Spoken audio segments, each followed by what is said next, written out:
अस्सलाम वालेकुम स्टूडेंट्स, मैं शहरियार हुसैन और ये आपकी जीडीपी ACCA 501 बिजनेस फाइनेंस की फर्स्ट जीडीपी है फॉर 2022। उसका सोल्यूशन मैं आपको प्रोवाइड कर रहा हूँ।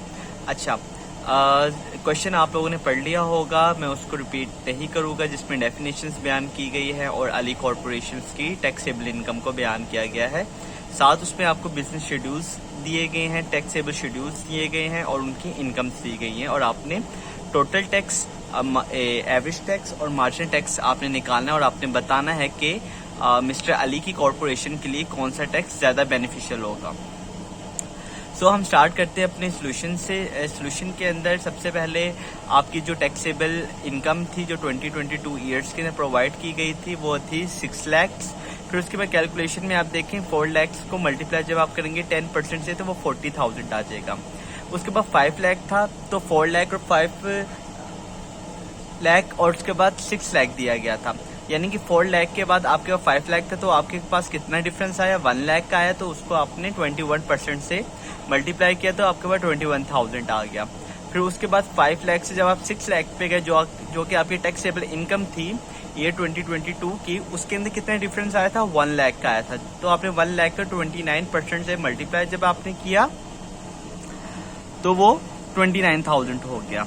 ठीक है, जब आप इन तीनों को सम अप करेंगे तो टोटल टैक्सेबल अमाउंट आपके पास आ जाएगी 19,000 जो कि पे करेगी मिस्टर अली की कॉरपोरेशन। ठीक है, उसके बाद हम आते हैं एवरेज टैक्स अमाउंट के ऊपर। एवरेज टैक्स अमाउंट क्या होती है, इसका फॉर्मूला होता है total tax divided by taxable amount. ठीक है, टोटल टैक्स हमने ये अभी फाइंड किया 19,000, तो अब इसकी टैक्सेबल अमाउंट इनकम क्या थी हमारे पास, वो थी 6 लाख।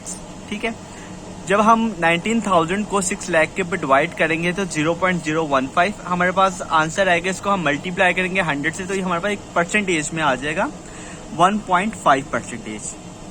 सही। उसके बाद आपके पास आता है MTR, जिसे हम कहते हैं मार्जिनल टैक्स रेशियो। ठीक है, जो ये आपकी लास्ट रेशियो होती है ना, जैसे 29% है, यहाँ पे 39% भी हो सकता है और 40% भी हो सकता है, कुछ भी हो सकता है। ठीक है, नॉर्मली जो आपकी लास्ट रेशियो होती है वही आपकी मार्जिनल टैक्स रेशियो होती है। ठीक है, जो कि आपकी पर यूनिट डॉलर इनकम में इंक्रीज होने के ऊपर लागू होती है।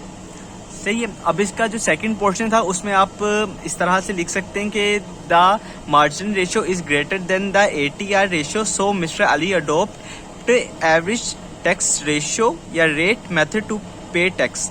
ठीक है, ये मैंने सिंपल सा लिखा है, इसको मैं मजीद डिस्क्राइब भी कर सकता था लेकिन मैंने नहीं किया क्योंकि प्लेजरिज्म का मसला बन जाता है। तो बेसिक कॉन्सेप्ट आप तक पहुंचाना इस वीडियो का मकसद था। बाकी आप अपनी वर्डिंग के अंदर इसको मजीद अच्छे से एलैबोरेट कर सकते हैं। Thank you so much. अगर आपको मेरी ये वीडियो पसंद आए तो आप मेरे चैनल को जरूर सब्सक्राइब कीजिएगा, लाइक कीजिएगा और डिस्क्रिप्शन में मेरे ग्रुप का लिंक भी मौजूद है व्हाट्सएप पे, तो आप वहां पे भी ऐड हो सकते हैं। अल्लाह हाफिज, फी अमान अल्लाह।